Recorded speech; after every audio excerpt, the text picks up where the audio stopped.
Here's the old fuel tank. Again, the problem was when I was driving it home for the first time, I went to the gas tank, or went to the gas station, filled up the tank, and it was just pouring out. I probably dumped a few gallons on the road on the way home. It was literally just kind of pouring out and just running off both sides. So rather than taking that down and try to inspect it and see if it was a sending unit or not, I was like, look, this is a 35-year-old fuel tank. I'm just gonna go ahead and swap it out. It's about $100. I bought the new one there from Jegs, along with the sending unit, and it's easy enough to swap out. When you're taking these off, it's pretty easy.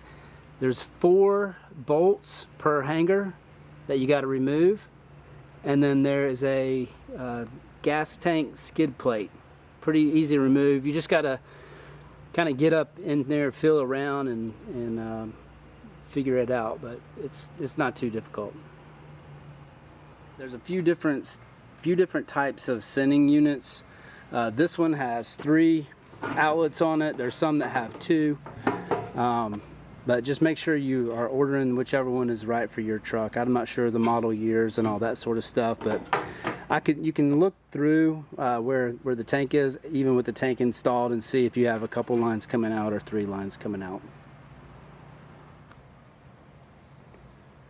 The sending unit itself is pretty easy to install. It's hard to get it wrong. It really only goes in one way. So it's got an O-ring. You just pop the O-ring down right there, and then, you know, put this down, and these little tabs here, you'll put it in and you'll hammer those little tabs. You know, just take a little screwdriver and just kind of tap them. You know, do one at a time, just all the way around. Keep going all the way around. Eventually will slide into place. It's got these little stops here. See these little stops, and this just, you know, it just turns and stops where it's supposed to stop. So really only one way to put these in. Kind of hard to mess up. The hoses to the fuel tank, the fuel hoses, I decided to retain those. I cleaned them up. They were still in good shape. So they're easy enough to swap out if later on they develop a leak or something. So I just kept those. Hanger straps, they, you know, went ahead and put new nuts there on that one. I retained the old strap on this one. It was fine. You can see on the old unit that that hanger strap, that nut's just not going to come off without breaking. So I went ahead and ordered a new hanger strap from Raybuck Auto. There is a little bit of design difference here. You can see here you've got on the back, you know, that's, you know, the bolt screws directly into that, and that's the stop. On this does not have that. So I went to the hardware store and got a nut for this, along with new bolts and washers to hang it. All right, let's get this installed.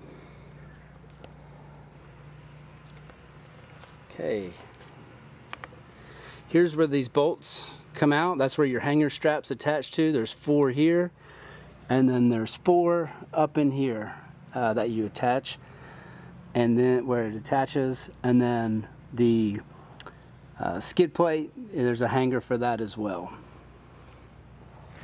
All right, one thing to note that might help you a little bit, underneath these straps, there's a little screw that pops down, and if you can take a block of wood like this and just drill a hole in there, that'll give you a little extra support. You just slide it right down in like that, so that when you lift it up, you'll have it supported. I'll actually do this on the back one. It's probably also easier if you get a friend to help, but I do pretty much everything myself, so I'll just keep on. They're not heavy at all. They're just a little awkward. Just a little awkward is all.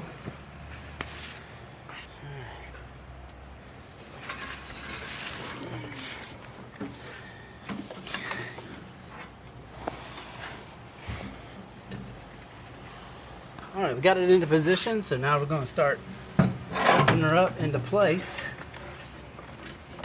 with this jack, and then I'll put the first couple of bolts through.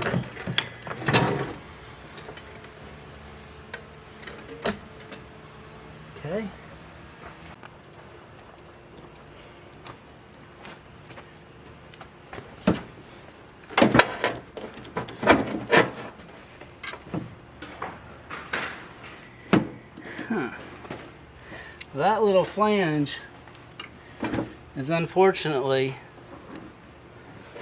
about a ½ inch too long. So I think it's made to be bent, so I'm gonna have to bend that little flange to get this to fit. This was supposed to be the right size, and I believe that it is. Everything else seems like it's fine. It's just that little flange right there has got to, I'm gonna have to bend that down a little bit. So let me take care of that.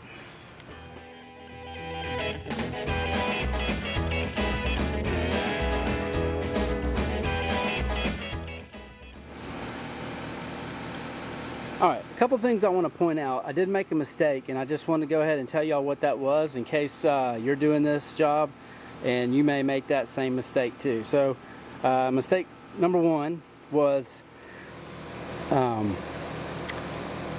had to bend this flange. I had to bend it a little bit. That wasn't, you know, it's not a big deal, so you definitely won't hurt anything doing that, but you may not have to bend it. If you back out this nut here a little bit, that'll loosen this tank up, and you have to do it on both sides, and you can slide it down a little bit, because now it's sort of in here right at this point, but and I got a little room, so I didn't have to do that.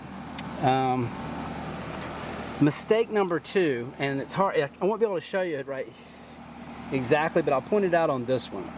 So this is the back side of the tank. On the front side, I've got two holes, one at the top and one below. It'll naturally look like it goes through the top, which is what I did. And when you butt it up to the frame, this screw ends up hitting up here, and so it won't fit down. So I took the tank back down and put it through the second hole, which is the correct one. And so now what happens is you can access this bolt through the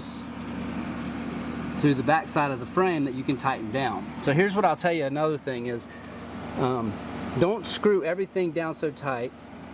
Back these out a little bit, because now you gotta, you know, once you've got this tank, then you gotta fit the fuel lines back on, and you're gonna have to give yourself a little bit of room, or you're not gonna have enough play. I mean, these are rubber, so you got a little bit of play in them, but you may not have enough play if you tighten everything down so tight. So give yourself a little room. Once it's all done and you got your fuel lines on, then you can tighten it down. So that's what I'm going to do. All right, the tank is just about installed. I've got all the fuel lines hooked up. This middle one is just a little bit, it's probably backed out a quarter inch more than I want. So what I'm going to do is go ahead and tighten everything down, and then that should make it a little easier to slip that fuel line back on that middle outlet. One thing to note is make sure you hook your ground back up on the sending unit. There's a ground. If it's not grounded, it's not going to send any information up front. And then that's your little power cap. That's going to slip right over this yellow thing here. So it's 4 down, and I'm going to tighten up these center screws just to make sure everything's good and snug. And then we should be good to go.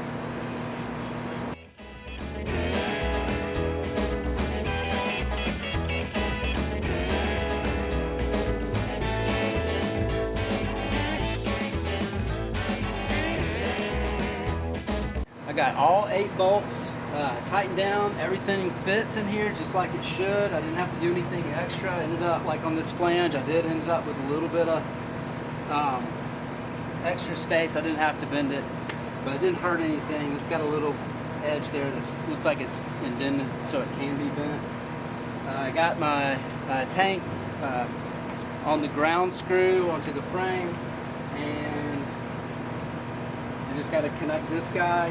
And I got a couple of little hoses here. I'm just going to mess with these real quick, just make sure that they're nice and snug, so I don't have to get up there again. Once the bed's on, this is done. I'm getting ate up by mosquitoes out here. So we're going to call it a night, and I'm going to hit it first thing in the morning. We'll see you then. Good morning. Back at it again this morning. Mosquitoes got so bad last night I had to put it up. So I'm back at it this morning. Mosquitoes are still at it as well.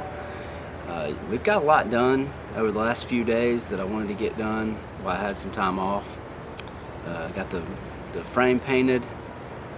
Got a new fuel tank installed. I got a few more things that I'm gonna do on that this morning. I gotta tighten up on those hanger straps. I'm just gonna make sure everything's nice and tight. Make sure my fuel lines are on there secure, and go ahead and, I've got this skid plate here for the tank. I'm gonna get that pressure washed. Just trying to get this all wrapped up before tomorrow. My dogs kick off against Arkansas, so if you're a dog fan, go Dogs. All right, let's get this wrapped up.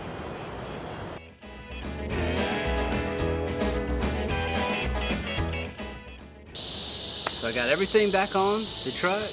Tank's tightened down, fuel lines are tightened down. I went ahead and put a couple gallons of gas in it. Turned the key on. I could tell that the sending unit was working. Turned the key a little bit, so we got some gas up to the front and ready to give it a crank. Let's go.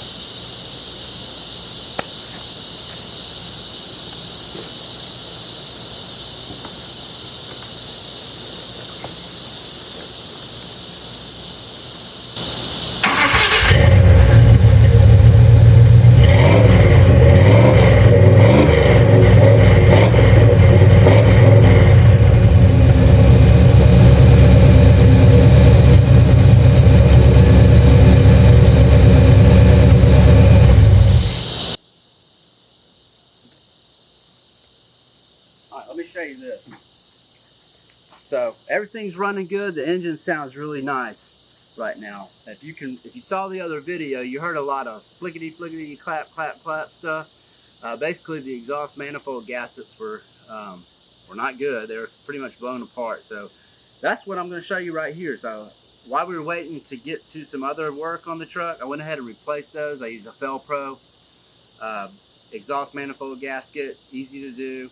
One of the things I noticed when I was changing out the gaskets, some of these bolts that were holding the exhaust manifold on were only hand tight. Some of them were backed out a 1/4 inch, so I don't know what whoever had this truck before me, what they were thinking, but that's part of the problem. The other part was these are the gaskets. They literally just fell apart. Parts of it just weren't even there. They had already fallen on the road somewhere. So we got those changed out. The motor sounds great right now. It's nice and tight. Very pleased with that. So thank you all so much for watching this video. Please, if you feel like it, subscribe. I really appreciate it a lot.